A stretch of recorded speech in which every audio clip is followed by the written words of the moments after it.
I'm going to remove the pump, get it out of the way. Take our UV lamp, and whenever you plug in a UV lamp, you want to watch the light bulb kick on and then go brighter. That tells you that your battery's up and the bulb is good. Normally, if you've run your UV lamp for about a year, you should replace the bulb.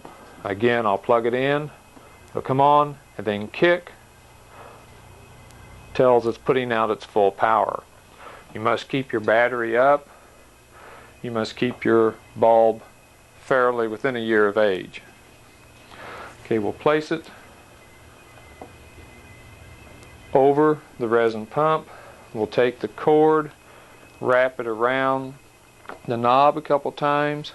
We can even take the cord as it comes down here, wrap it loosely around the windshield wiper. And should something happen where our lamp would hop off and want to fall, it won't fall all the way down and strike the concrete. So it's just a way to kind of keep it up. And if it dangles down like off the front of a semi, it won't have a 10-foot fall and bounce off the ground. This is curing under pressure. I've got the resin pump down, I've got the unit under pressure, forcing the resin out into the brake, and at the same time I'm using UV light to build a strong bond between the glass and the resin. The thicker the bond line using this resin, the better. That means have the resin shoved in there and cure it. If we were out in the sunlight, I wouldn't have to use my UV lamp. All I'd have to do is remove my UV screen and let the sunlight then come in and start curing the resin. The resin pump is UV proof, and the sunlight won't hurt the inside of your pump and get to the resin. Normally, a couple minutes this time is what you need to get it cured. We do not usually cure bullseyes under pressure. We will cure star brakes and combination brakes. The cracks is very important to cure them under pressure, but a normal bullseye you do not have to. After a couple minutes of time, and if we have some big cracks coming out of the bottom, we'll place it under here and hold it. You can carry black electrician's tape and tape it on at this time so you don't have to hold it. Clean the inside, you can remove your mirror, clean the inside of your windshield, wipe the dash off. Things like this the customers appreciate. Get your ticket book finished filled out. You don't have to sit and wait. There's things you can be doing to occupy the time. Okay, we got it cured here a little bit. We're going to pull up a curing tab, and there's two ways of putting the tabs over the resin. The resin must have the oxygen shut off of it to cure up. We use this tab here, or we do have the thin flexible curing film. To use it, we just pull off a 1-inch piece, rip it off, and then bend the film back. Makes it awful difficult to find the end of the roll if you don't do that. So you can either use the thin curing film or the thick curing tabs. My personal preference is the tabs for normal breaks. I use the film whenever I'm doing long cracks. Reach over, we'll pop the holding device loose, place the tab over, and we've locked the resin in place. Bring our lamp up, put a little moisture on the suction cups, place it over the brake, and let it have a couple minutes to set the resin up.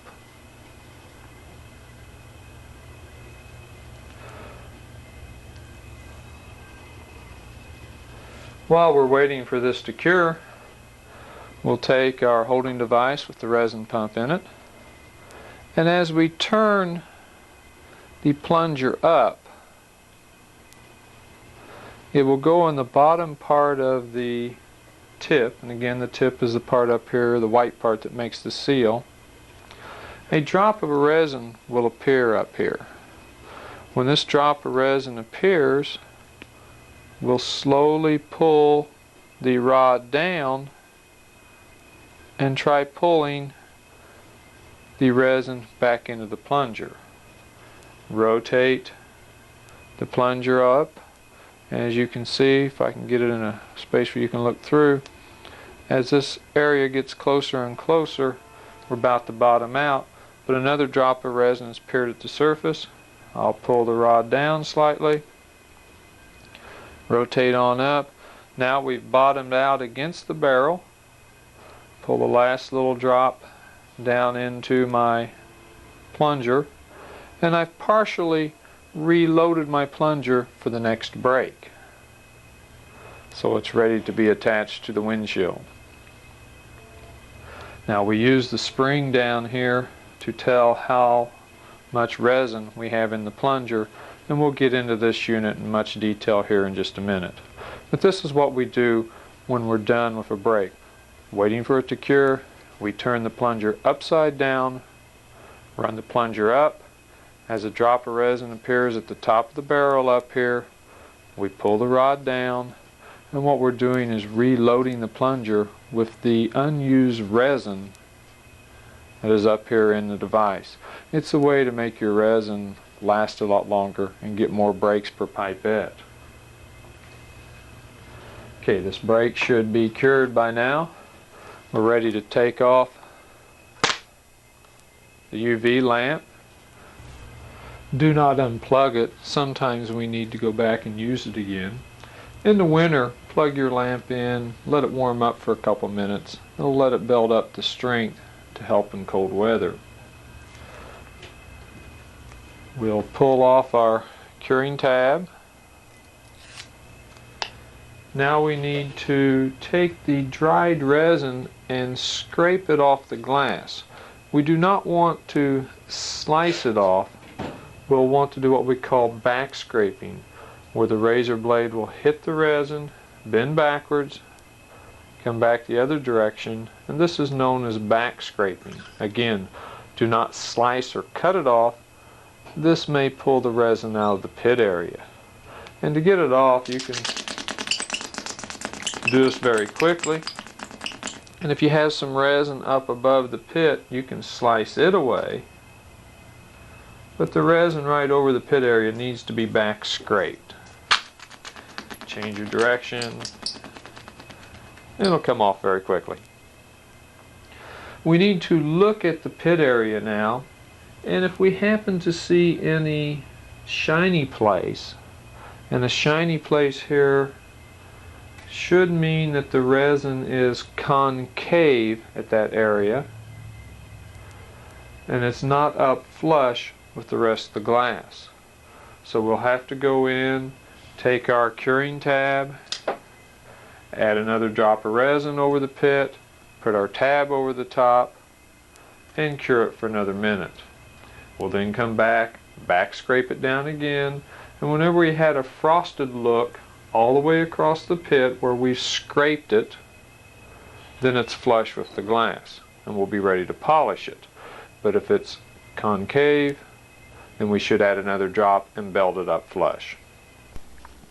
To polish, we're going to use our buffing drill, which has the mandrel and felt wheel attached to it, and liquid resin's pit polish.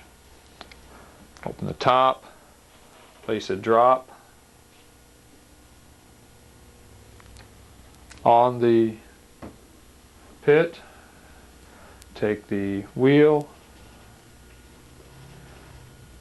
cover the polish, and as you run the polish across the pit, you will want to pull the polish back down with the wheel over the pit because it'll blow it up.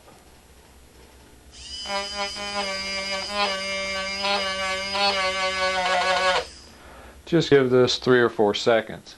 Any more and you may wear the pit down. Should your polish happen to be clogged up, another way of doing it is just squeezing it to the surface and placing the wheel right down into the polish.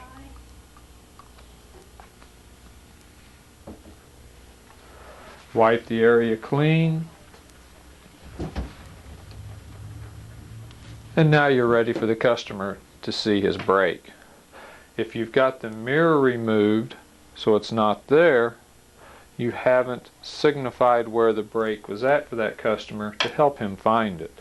He walks up to the car, looks for 30 seconds, then finds a little spot on the surface. He has a hard time complaining.